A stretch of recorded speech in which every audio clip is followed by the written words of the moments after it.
औज़ुबिल्लाहिमिनश्शैतानिर्रजीम बिस्मिल्लाहिर्रहमानिर्रहीम। Dear students, welcome again. आज हम अपने प्रीवियस टॉपिक का हाफ रिमेनिंग पोर्शन जो है उसे कंप्लीट करने जा रहे हैं। और लास्ट टाइम हमने पढ़ा था स्पीड ऑफ साउंड अपने लास्ट लेक्चर में इन एयर, और उसको हमने इन अजम्पशंस के तहत कैलकुलेट किया था न्यूटन्स फार्मूला से। और न्यूटन फार्मूला जो है वो ये आपको नज़र आ रहा है, velocity of sound calculated by Newton is equal to P pressure of air over density of air square root। और ये याद रखिएगा, ये उसने under standard temperature pressure conditions पर स्पीड ऑफ साउंड मेजर की थी। और उसमें उसने जो प्रोसेस यूज़ किया, उस प्रोसेस को उसने क्या नाम दिया, आइसोथर्मल प्रोसेस। और उस प्रोसेस की स्पेशलिटी ये होती है कि उसके अंदर टेम्परेचर कांस्टेंट रहता है, लेकिन जो वैल्यू आई थी वो एक्सपेरिमेंटल मेजर्ड वैल्यू असल वैल्यू से डिफरेंट आई थी। अब वो डिफरेंस काफ़ी ज़्यादा था, जिसकी वजह से एक्सपेरिमेंटल मेजर्ड वैल्यू और एक्चुअल वैल्यू का डिफरेंस जो एरर पैदा करने का बायस बना था वो अबाउट 16% था, जो कि एक्सेप्टेबल नहीं होता है। इसलिए फिर यहाँ से ये बात समझ आती है कि न्यूटन के कैलकुलेट किए गए फार्मूला में कुछ गलती है या उसकी अजम्पशंस में कुछ गलती है। और वो गलती जो है, करेक्शन जो है, वो एक और साइंटिस्ट ने की और उसको लैप्लास बोलते हैं। इस वजह से आज हम उसका सेकंड पार्ट, जिसमें हम उस मेजर्ड वैल्यू को जो स्पीड ऑफ साउंड की थी, जो न्यूटन ने कैलकुलेट की थी, उसे अब लैप्लास करेक्ट करेगा। तो इसलिए उस टॉपिक का नाम लैप्लास करेक्शन है। It is a remaining portion of a topic speed of sound. अब कंडीशंस ये हैं, सबसे पहले साउंड वेव्स हम जानते हैं it is a longitudinal wave या नेचर रखती है, और वो मुश्तमिल होती है कॉम्प्रेशंस और रेयरफैक्शंस पर। और लैप्लास करेक्शन की सबसे इम्पॉर्टेंट बात यह है कि temperature does not remains constant, जबकि न्यूटन ने कहा था टेम्परेचर रिमेन्स कांस्टेंट। अब हम ये वजह जानेंगे कि why temperature does not remains constant. अब उसके लिए आप ये जानते हो कि साउंड जो है इट कंसिस्ट ऑफ कॉम्प्रेशंस एंड रेयरफैक्शंस। अब कॉम्प्रेशंस जिस वक्त होती हैं, ये बॉक्स मैंने बनाया, इसमें आपको पार्टिकल्स नज़र आ रहे होंगे और ये पार्टिकल्स एक दूसरे के करीब करीब हैं। It means crowding of particles on compressions is maximum. और जब वो करीब आएंगे तो आपस में टकराएंगे। ये जहन में रखिएगा, साउंड पासेस थ्रू एयर, तो एयर के मॉलिक्यूल्स करीब आ जाएंगे कॉम्प्रेशंस के वक्त, और उस वक्त उनके आपस में टकराने के चांसेस बढ़ेंगे। और टकराने के चांसेस के बढ़ने से काइनेटिक एनर्जी बढ़ेगी और उस जगह हीट प्रोड्यूस होगी ड्यू टू कोलिजन, और वो हीट उस कंप्रेशन को हॉटर रीजन बना देगी और एयर का बाकी हिस्सा जहां वो कंप्रेशन पैदा हुई होगी वो कूलर रीजन होगा। और according to the definition of flow of heat, heat always flow from hotter part to cooler, जिसके नतीजे में वो हॉटर से निकल के कूलर की तरफ चला जाएगा। ये कंप्रेशंस की बात है।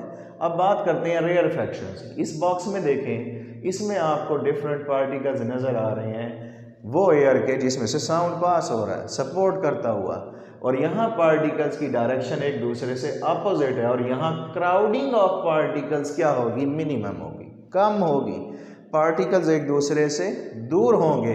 तो यहाँ हीट और टेम्परेचर क्या होना चाहिए, कम।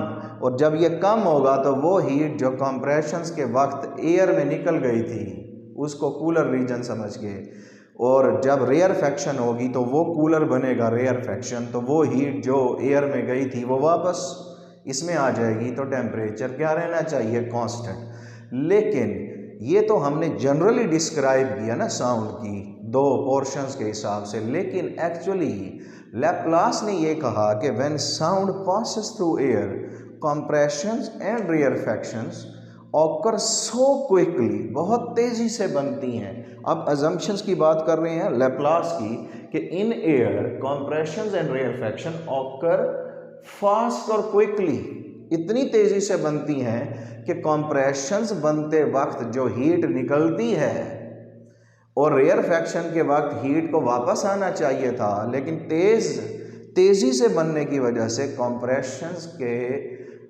वक्त बनने वाली हीट बाहर ही नहीं निकल सकती, जिसकी वजह से वो उस जगह का टेम्परेचर क्या करती है, बढ़ा देती है। Because of fast occurring of compressions and rarefaction, energy does not have enough time to flow between compressions and rarefaction. वो सिर्फ उस जगह महदूद हो जाती है जहां वो पैदा होती है। इसलिए हीट और energy confined into the region where it is produce, और जब वहाँ प्रोड्यूस होगी हीट तो हीट की वजह से एक्सपेंशन होगी एयर में, जिससे उसके वॉल्यूम में क्या आएगा, चेंज, और वॉल्यूम में चेंज आएगा तो हम ये कह सकते हैं टेम्परेचर क्या हुआ, इंक्रीज हुआ। और अब एमसीक्यू में ये पूछा जा सकता है कि वो ऐसा कौन सा प्रोसेस हुआ, गुजरा तो साउंड है लेकिन एयर का टेम्परेचर उस रीजन का बढ़ गया है, तो उसकी क्या रीज़न है। तो उस प्रोसेस को जिसके तहत जिसमें नो हीट एंटर्स और लीव द सिस्टम, उस प्रोसेस को बोलते हो आप adiabatic process. A process in which no heat enters the system, Q is a heat, Q is zero, temperature does not remains constant but pressure and volume both change. ये MCQ में पूछा जा सकता है। अब दूसरी बात हम ये भी कह सकते हैं कि लैप्लास करेक्शन ने ये कहा कि sound propagate through air adiabatically, जैसा कि न्यूटन ने कहा था sound propagate through air isothermally, तो प्रोपगेट करता है according to Laplace under adiabatic conditions. अब उसके बाद जो बॉयल्स लॉ होता है एडियाबैटिक कंडीशंस में, उसकी फॉर्म होती है P V raise to the power gamma, V की पावर है gamma is equal to constant, where gamma is a molar specific heat constant of a gas. अब इसे गैस का कांस्टेंट क्यों कहा गया, because sound passes through air and air is a combination of gases, और वो gas जिसमें से ये गुजर रहा है एयर में वो हाइड्रोजन और ऑक्सीजन है। तो याद रखें gamma is called molar specific heat constant, उसे रिप्रेजेंट करते हैं गैमा से। It is equal to the ratio of Cp over Cv, and Cp is a molar specific heat at constant pressure over molar specific heat at constant volume. और मैं जैसा कि मैंने आपको कहा gamma depends on the nature of a gas.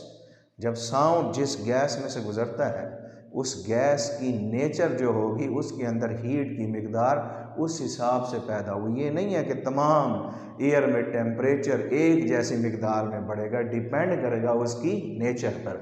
अब तीन तरह की गैसेस होती हैं, mono, di and polyatomic. Monoatomic में इसकी वैल्यू 1.67, डायटॉमिक में 1.40, पॉलीएटॉमिक में 1.29। ये याद रखिएगा इसकी वैल्यू गैमा की वो हमेशा फ्रैक्शन में है, डिवाइड करने से आती है। और ये भी देख लें, हम ये कह सकते हैं कि इसकी वैल्यू 1 से ग्रेटर है तो it is a ratio of two different specific heats, एक Cp और Cv। अगर Cp ग्रेटर देन होगा Cv से तो गैमा की वैल्यू 1 से ग्रेटर होगी। तो ये भी MCQ में पूछा जा सकता है, Cp is greater than Cv, that's why gamma is equal to 1। लेकिन अगर आप इस बॉयल्स लॉ को जो एडियाबैटिक प्रोसेस का है और जनरल बॉयल्स लॉ जो कि आइसोथर्मल प्रोसेस में होता है उससे कंपेयर करें तो वहाँ गैमा नहीं होता, वहाँ गैमा की जगह 1 लिखा होगा, मींस 1 ही कंसीडर करेंगे ना v की पावर।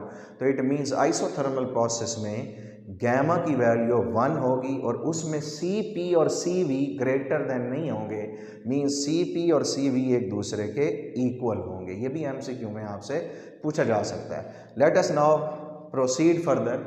अब कंडीशंस क्या पता चली सिंपल इस सारी एक्सप्लेनेशन से कि टेम्परेचर इंक्रीज और प्रेशर क्या होगा, इंक्रीज। जनरल जो न्यूटन ने कहा P plus delta P, volume decrease V minus delta V, और जनरल फार्मूला है PV raise to the power gamma is equal to constant. तो हम लिख सकते हैं इनिशियल स्टेज पर pressure P1, volume V1 raise to the power gamma and pressure P2 and volume V2 raise to the power gamma. ये वाली condition initial है। Initial means when sound was not entered into the air. ये final है, it means when sound entered into the air pressure increases, volume decreases and temperature also increased, और वो उसकी power gamma से होगा। वो same यहाँ पर होगा क्योंकि नेचर एयर की सेम रहेगी। अब यहाँ पर मैं इसमें चेंज करूँ तो initial pressure P, volume V और raise to the power gamma, final pressure P2 P plus delta P जो इंक्रीज हुआ है, और volume V minus delta V जो कि डिक्रीज हुआ। अब मैं यहाँ से इसकी जगह इस दोनों में से कॉमन लेता हूँ V को, तो उसकी पावर गैमा भी कॉमन आएगी, अंदर बच जाएगा। जो चीज़ कॉमन लेते हैं अंदर डिवाइड हो जाती है। 1 minus delta V over V raise to the power gamma, इधर V raise to the power gamma, इधर भी V raise to the power gamma, दोनों कैंसिल आउट हो जाएंगे। बाकी इक्वेशन बच जाएगी लेफ्ट हैंड साइड पर P is equal to P plus delta P into 1 minus delta V over V। अब इसको सॉल्व करना थोड़ा सा डिफिकल्ट है क्योंकि ये वाली term 1 minus delta V over V raise to the power gamma, इसमें गैमा जो है वो पावर है, और वो पावर किस में है? फ्रैक्शन में, जैसा कि आपको बताया डेसिमल पॉइंट में, इशारिया में। और ऐसा फार्मूला जिसकी पावर फ्रैक्शन में हो उसे सॉल्व करना डिफ़िकल्ट होता है, और उसे सॉल्व करते हैं मैथमेटिकल एक फार्मूला से या एक्सपेंशन से, उसे बोलते हैं बाइनोमियल एक्सपेंशन। तो यूजिंग बाइनोमियल एक्सपेंशन जिसका जनरल फार्मूला होता है 1 plus x raise to the power n into 1 plus n x plus n into n minus 1 over 2 factorial into x square plus, इसी तरह चलते जाएंगे अप टू 100 इन्फिनिटी तक जितनी भी पावर्स। अब मैं यहाँ पर ये 1 और यहाँ क्या है माइनस डेल्टा V और V एक्स है और n की जगह गैमा है, तो यहाँ आएगा 1 माइनस इधर n की जगह आप क्या लिखोगे? Gamma into delta V over V plus ऐसे का ऐसे ये आएगा, और x की जगह delta V over V whole square, और डेल्टा का मतलब स्मॉल चेंज है, और स्मॉल चेंज का जब स्क्वायर कर देंगे तो वो और भी स्मॉल हो जाएगी, तो इसलिए इससे बड़ी टर्म्स को हम इग्नोर कर देंगे क्योंकि आगे बढ़ने से पावर बढ़ेगी लेकिन वैल्यू कम होती जाएगी।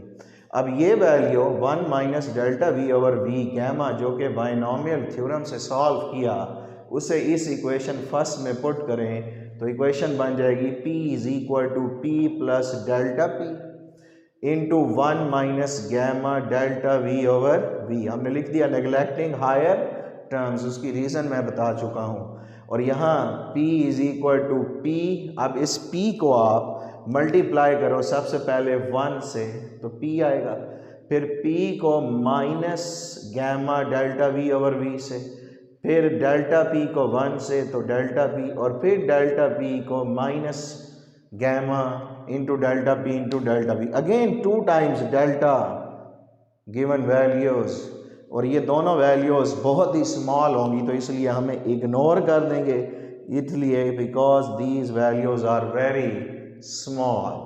अब ज़रा आ जाएं आगे, ये कैंसिल होने के बाद यहाँ 0 बच जाएगा, is equal to minus gamma P into delta V over V plus delta P, ये इक्वेशन बच गई आपके पास। हमारा मकसद स्पीड ऑफ साउंड निकालना। अब उसके लिए हम देखें करेंगे क्या, ये जो माइनस वाली टर्म है इसे आप इधर ले आएँ तो gamma P into delta V over V is equal to delta P, और यहाँ से अगर मैं गैमा P यहीं रहने दूँ तो ये delta V over V delta P के नीचे डिवाइड हो जाएगा। अब ये जो राइट हैंड साइड पर ये जो value I delta P is a change in pressure divided by delta V over V is a change in volume per unit volume. ज़रा रिकॉल करें शुरू वाला टॉपिक स्पीड ऑफ साउंड का, उसमें कहा था change in pressure is a stress and change in volume with respect to original volume is a strain, or ratio of stress over strain is equal to elastic modulus, और वो modulus जो यहाँ है this is called elastic bulk modulus, लेकिन किस process के तहत? Under adiabatic process, इसलिए इसे बोलेंगे एडियाबैटिक बल्क मॉड्यूलस। अब जनरल फार्मूला है स्पीड ऑफ साउंड का E over rho square root, E is a elastic modulus adiabatic, और एडियाबैटिक की जगह किसकी वैल्यू आ जाएगी? It is equal to gamma P. Gamma को अलग कर लें, P ओवर रो इसे अलग कर लें, तो यहाँ पर ये जो gamma over P under root है ये यही रहेगा, और ये जो value P over rho under root है, जरा ये देखिएगा, it is equal to the velocity of sound calculated by Newton. और अब इन वैल्यूज को सामने रखते हुए अगर मैं इसको इसमें पुट करूं तो ये आ जाएगा, और ये फार्मूला बन गया velocity of sound calculated by Laplace, it is equal to square root of gamma into Vn, जिसे अगर आप MCQ में लिखना चाहें तो लिख सकते हैं velocity of sound calculated by Laplace over velocity of sound calculated by Newton is equal to gamma, and gamma is greater than 1, it means इनका रेशो ग्रेटर देन 1। अब इसमें वैल्यूज पुट करूं मैं तो velocity calculated by Laplace, gamma की value air के लिए, air is a combination of gases, और शुरू में मैंने बताया गैमा डिपेंड करता है नेचर ऑफ गैस पर, और गैस जिसमें से एयर गुजर रही है या साउंड गुजर रहा है एयर में से सॉरी, तो वो कौन सी चीज़ पर डिपेंड करेगा? डायटोमिक गैसेस, और डायटोमिक गैसेस हैं इसलिए वहाँ गैमा की वैल्यू 1.40 आएगी, और साथ velocity of sound calculated by Newton 280। इसे सॉल्व करें तो आंसर आता है 333 मीटर पर सेकेंड, जबकि एक्चुअल वैल्यू है 332 मीटर पर सेकेंड। इट मीन्स इनके दरमियान डिफरेंस है, लेकिन ये डिफरेंस जो है वो एरर को लेस देन 1% कर रहा है, means it is approximately equal value of experimental measured value, तो इसलिए एरर इज़ लेस देन 1%, और इतना एरर आप इग्नोर कर देते हैं, इसलिए general formula for the speed of sound जो कैलकुलेट किया न्यूटन ने वो ये है। अब इसी को ही हम आगे लेकर चलेंगे, और एक और MCQ आपसे पूछा जा सकता है ये। अब आपने दो तरह के मॉड्यूलस कैलकुलेट किए, एक elastic bulk modulus isothermal condition पर न्यूटन ने किया, वो किसके इक्वल था? P के, और एक अभी एडियाबैटिक बल्क मॉड्यूलस जो कि लैप्लास ने मेजर किया, वो क्या है? Gamma P। और अगर मैं इन दोनों का रेशो ले लेता हूँ सॉरी, तो वो आएगा ratio of adiabatic bulk modulus over isothermal bulk modulus is equal to gamma P over P, P से कैंसल आउट, आंसर गैमा, और गैमा की value greater than 1, so we can say that ratio of adiabatic bulk modulus over isothermal bulk modulus is greater than 1। अगर उलट कर देंगे ratio of isothermal bulk modulus over adiabatic bulk modulus, तो वो less than 1 हो जाएगा।